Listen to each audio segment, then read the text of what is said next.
What's up, guys? So today I went to the LA Pimax. I still can't figure out how to say that.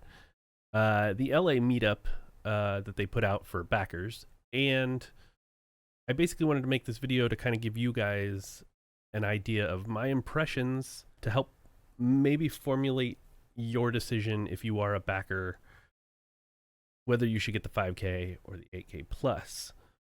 I did get to try 3 different devices. One of them was the 8K, one of them was the 5K plus, and the other one was, it seemed like it was the 5K prior to the plus edition, and now they're calling it the business edition or something like that. I'll have to look that up. I don't really know, but after trying it, I also don't really care. That thing was pretty bad.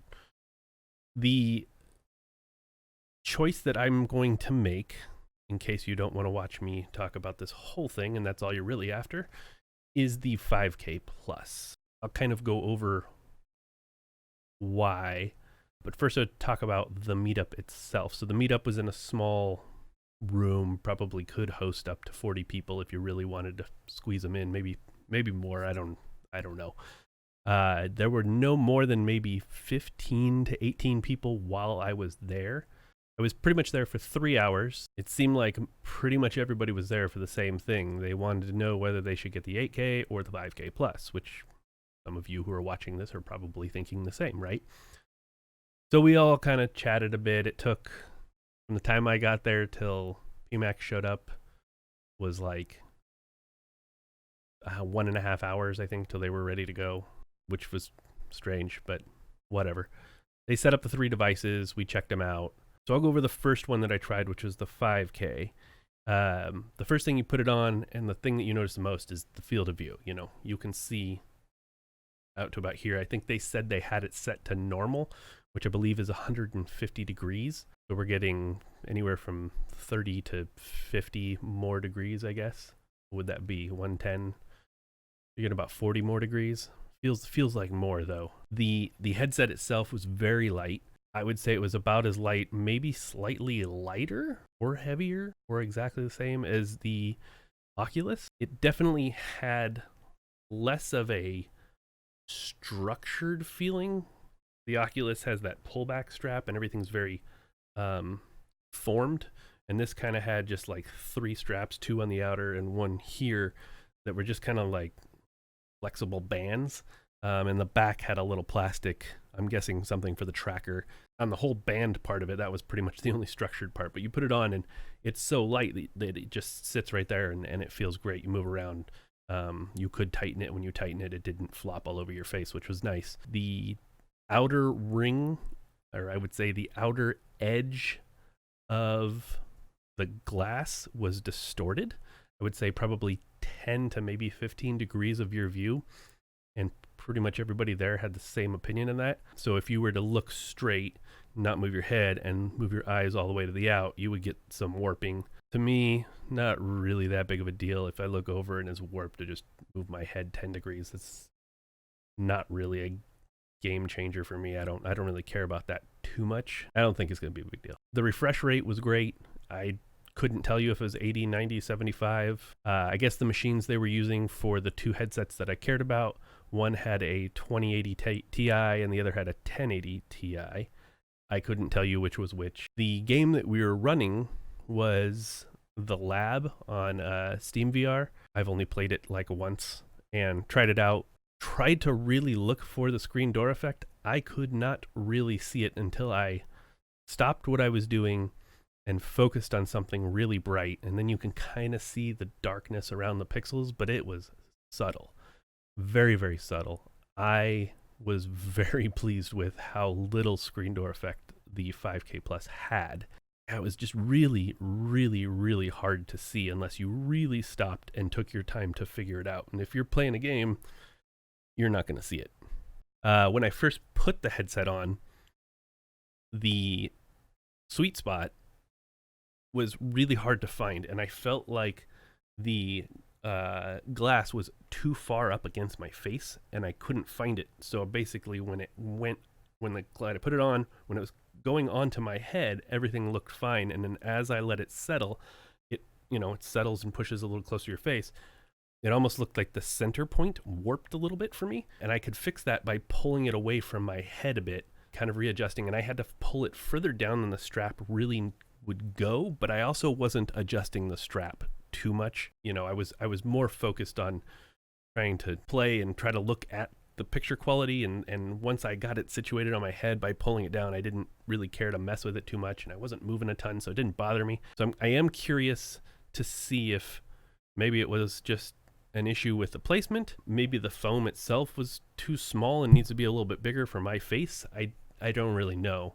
I couldn't figure it out, and I did try it on twice, and both times I kind of had that issue. Once I put it on properly and got it situated, it didn't bother me after that. So my guess is it was just a configuration thing for my head, and like I said, I wasn't really adjusting it too much. The clarity was amazing, but the caveat to that is I kind of feel like that was because it was the lab. The game itself is really geared towards that VR user experience, and so it kind of wasn't a good representation for the games I play. And I had a lot of people who were also using it, and they were all kind of saying the same thing. So we'll get to that in a minute after I talk about the 8K. The 8K itself, you put it on, it's still about the same. I had to have been close to the same weight. If it wasn't, I couldn't tell you the difference in weight. I put it on, and the field of view, again, immediately you're just like, wow, see everything, this is great. And I didn't have that initial problem, though. Maybe the lenses are different, I'm not really sure, but I didn't have that problem where I put it on and it felt too close and I couldn't get the sweet spot. The sweet spot for me was much easier to find and get situated. So there was that. And then I started playing the game that they gave me, which was Elite Dangerous, and I was immediately taken back by how large the screen door effect. You look at text, the text gets that chromatic abrasion. You could see the pixel pattern. It was in a diagonal. In the 5K plus, I know it was much more vertical and horizontal because I've seen pictures, but you couldn't really tell unless you stopped to look at it, and that was what you were focused on. If you were playing the game, like I said, it wasn't there. But with the 8K, it was always there. You could be moving your head and you could totally make out the pattern.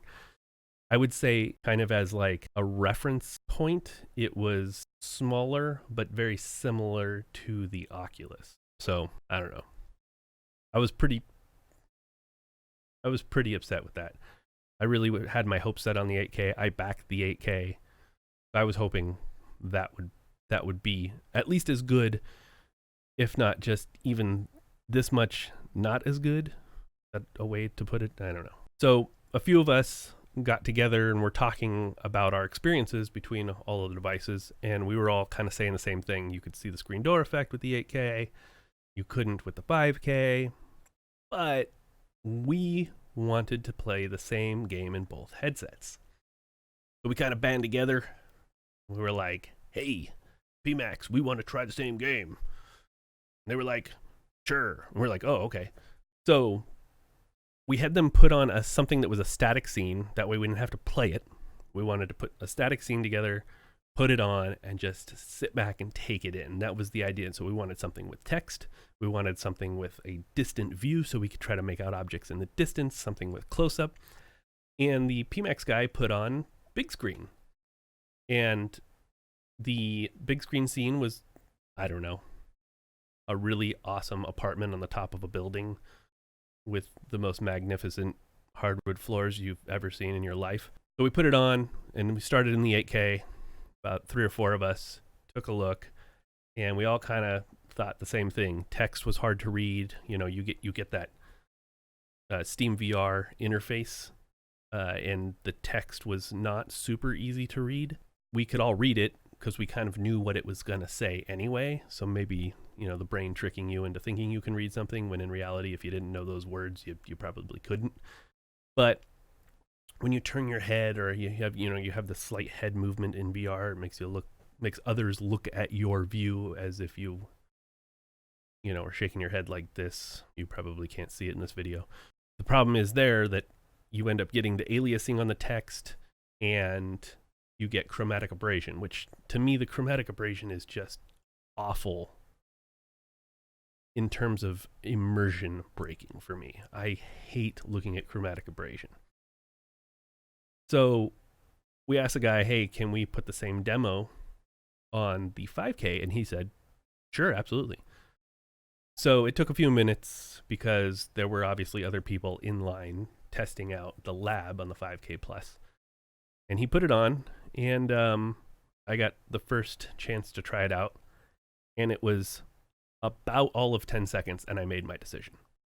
I put it on, text was clear, I didn't see any chromatic abrasion. The other thing was we were looking at across the view out this balcony, you could see another building, and on top of that building there was air conditioning units. And on the air conditioning units, you know, they have the mesh on it and they have the slats, and that contrast in the slats in the 8K gave me chromatic abrasion. As I moved my head, you could see the chromatic abrasion in the slats. On the 5K, it also did it. However, it was much further away. So things up close didn't really cause it. The hardwood floor, the glossiness in the hardwood floor seemed to cause some issues in the 8K, but in the 5K it completely disappeared. And I actually made note of that to one of the other guys there, and he was like, oh yeah, I can totally tell the difference, you're right. So for me, it's going to be the 5K Plus. I think it's noticeably better as far as the distortion and the screen door effect, chromatic abrasion, I'd say 80% of the time. So hands down, my decision's made. That's what I'm going with. But what does this mean for DCS? So I unfortunately did not get to test DCS. I asked them. They did not have it. I did do my due diligence. I probably should have brought it. Lesson learned. So I think that with DCS, everything up close is going to look great. I still believe that with either headset, at a distance, spotting a plane may not be as hard, but identifying that plane is still going to be, not even slightly, I still think it's just going to be harder to do in general, just because the pixels are up in your face and the density is just not to what your eyeball is wanting it to be. So you're going to end up with some aliasing. You're going to end up with not being able to ID an aircraft as soon as you'd like visually. But it'll probably be further than anybody on an Oculus, and probably a Vive, and probably maybe a Samsung Odyssey. However, I have not tried that. So take this information to formulate your own decision. I would say that considering most of the stuff online, like Sweeviver, and he's the only one that sticks in my head because he's the only one I really watched a bunch of. But I know there's a couple others that did really good, comparable, evaluations, reviews, thoughts, impressions, whatever, on the 5K and the 8K headsets. And I feel like all of them I watched, it was much more weighted on the 5K Plus than it was the 8K. So take all that into account. Obviously, don't just take your information from me. Read all the reviews. Formulate your own decisions. There's some people posting on Reddit right now and earlier today their impressions from the same meetup that I went to, and I did read them, and I felt like we were all pretty spot on. I should say I read one, but I felt like I don't know who that was. I'm trying to think of who that person was, but I have no idea. But he wrote a pretty good one, and I'll leave that review also in the description for this video, so you guys can check it out and kind of get his take as well. He's got a pretty good write-up for the limited time that we were all given with the devices. Oh, before I go, the business model that they had me try, while the quality of that headset was awful, it had tracking issues, and I don't know if that was because of the setup or what, but it had an eye tracker on the bottom, and it was a modular eye tracker. It just clipped into the bottom, and you install something, I'm sure, and it did, the hand tracking. And it was amazing. I couldn't believe it. It was very one-to-one with my hands. I could look forward and it would read my hand all the way over here. Obviously, it had to be in front of the headset to some degree, but it was quite impressive that I could move my hand this far away and kind of do this, and I could, in my peripheral, right? Because we have peripheral vision now in VR, which is amazing. You could see it, so that was pretty cool. And I guess if it goes out of that view, you lose it, unlike the hand controllers, but it's a step in the right direction. And I don't know how much it costs. I don't really know anything about it. He meaning the Pimax employee kind of hinted that it was, their prototype. But it was looking pretty good. So there's that. And I don't know how it would apply to me, but I geek out on technology. So it was neat. But I hope that helps you. It definitely helped me. I wish everybody could experience it before they made their decision. I think that would help everybody. Everybody's eyes are a little bit different. But yeah, so I'll catch you guys next time. And I'll catch you guys next time.